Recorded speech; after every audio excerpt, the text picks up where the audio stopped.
Hi, I'm Sophie and from China Daily at the 2016 Global Sources Mobile Electronics Show. Right now, I am so honored to have Craig Pepples, the Deputy CEO of the Global Sources. Hi, Craig. Nice to see you. Thank you for joining us. So I think we have known much about the shows around us. So could you firstly enlighten us the business model of Global Sources? Okay. What Global Sources does is help exporters find their markets overseas, find buyers overseas, and we do it through multiple channels. So they can use the trade show and have a booth at the show. They can also have a website, and then we also have some print as well, some print advertising to help them sort of get their message out and find the buyers. So it's an advertising model where they put in money to position themselves on the platforms that we have, and then the buyers can find them. So what's the differentiation from other sourcing companies? Well, Global Sources is unique because we have multiple channels that are integrated. So we have the show and the online and the print that are all an integrated package. We also have mobile apps that you can use, so it's all one ecosystem. Others in the market, especially in the B2B market, they may have a website, but they don't have a show, or they may have a show and they don't have the website.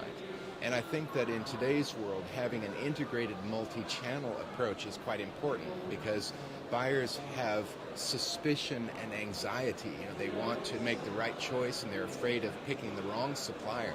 So when you have multiple channels to reinforce that message, it makes them have a sense of trust. So you mean you have all the channels, but they have their major, right? That's right, and we try to integrate them. So one good thing about the show is those companies who also have an online promotion often tell us that they can work to get the buyers to make an appointment before they come to the show. So they have a head start over those exhibitors who don't have an online promotion.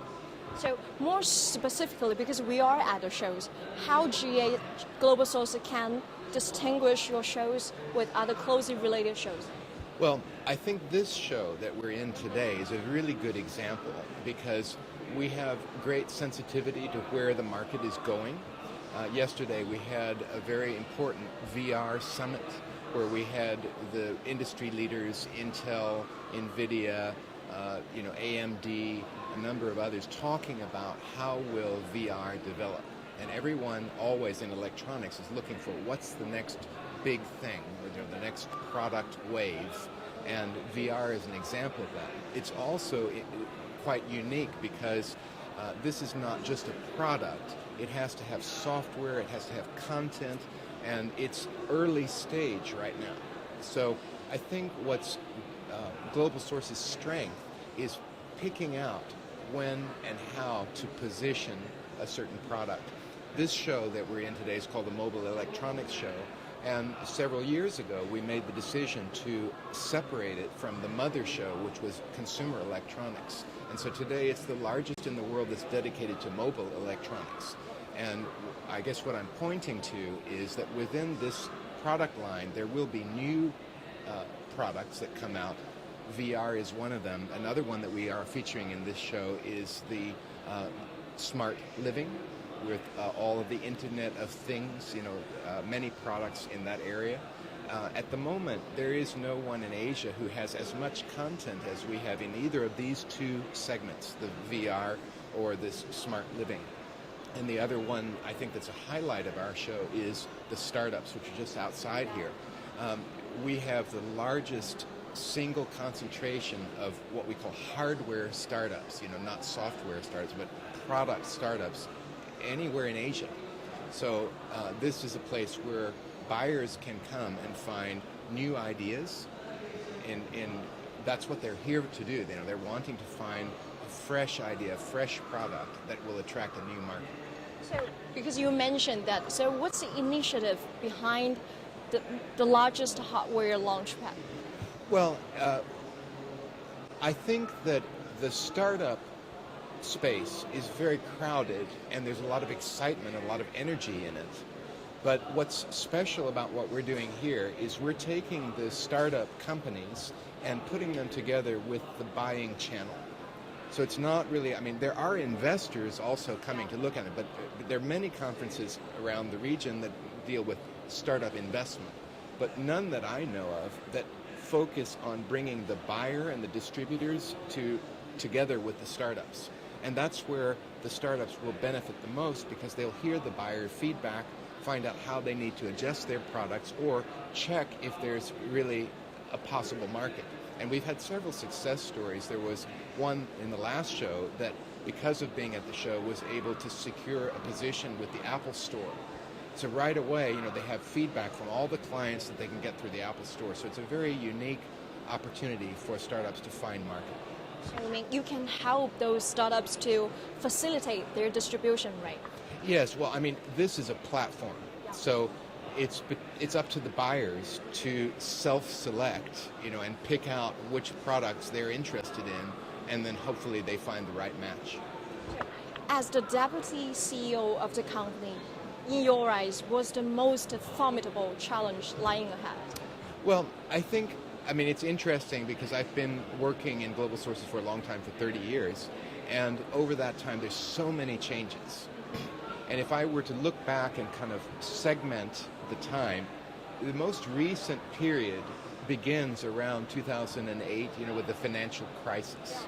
And at that time, for many China suppliers, it was the first time in their history that they saw a market beginning to go down. And since then, a lot of things have changed. The orders are smaller, there's more requirement for personalization, more requirement for unique selling points of a product, and prices are much higher because the costs of China are already quite high.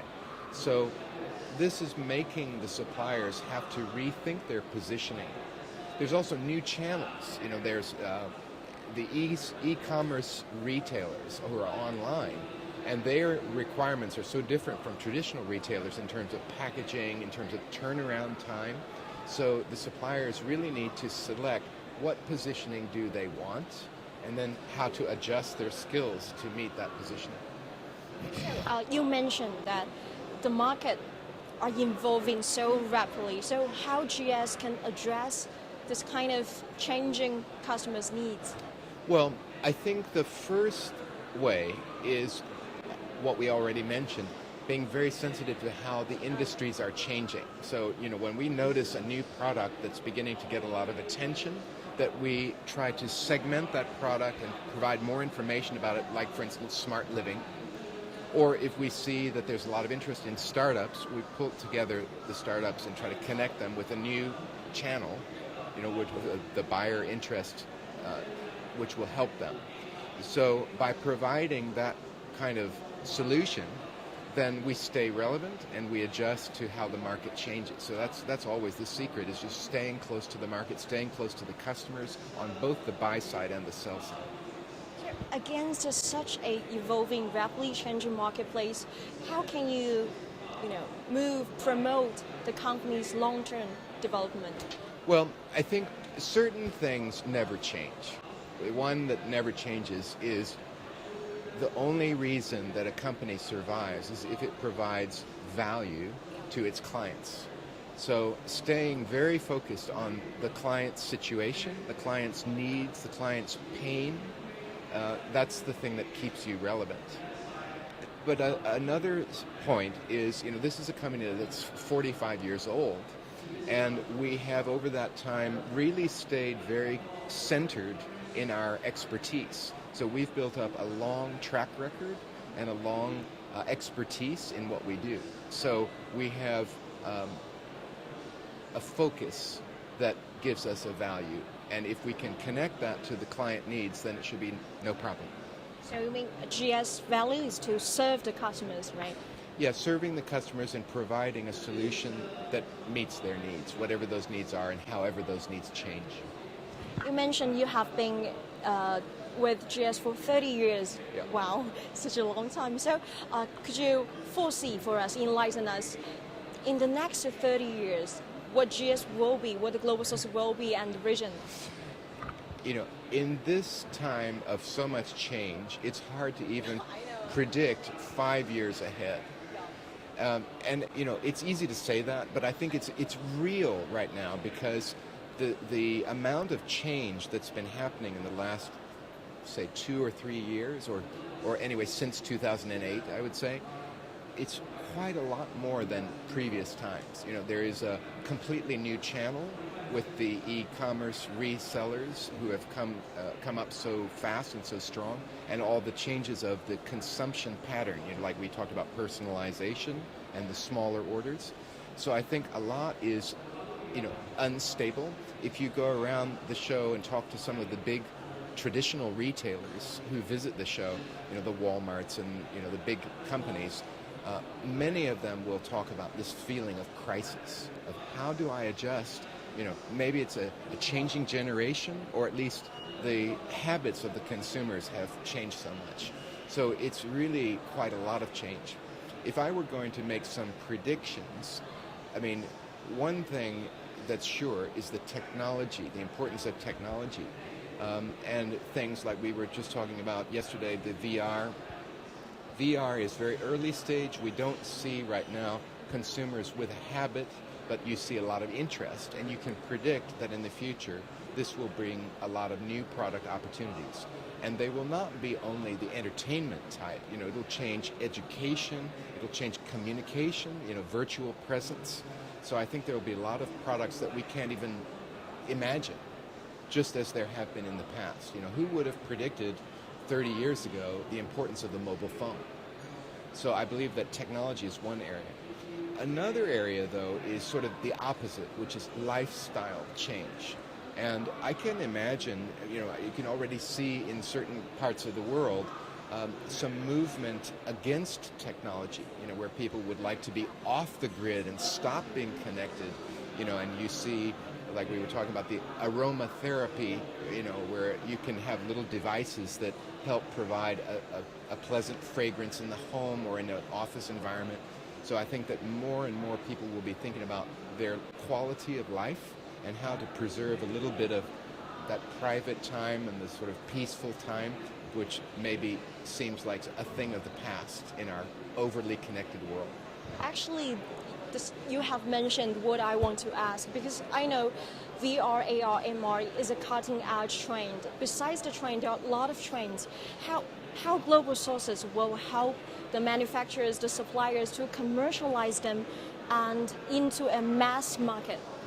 Well, I think the most important, this is maybe worth pointing out. The future for China exporters really does not look like the past. In the past, the exporters could be fairly passive because the buyers would tell them what to do and what they need. But now, already we can see this.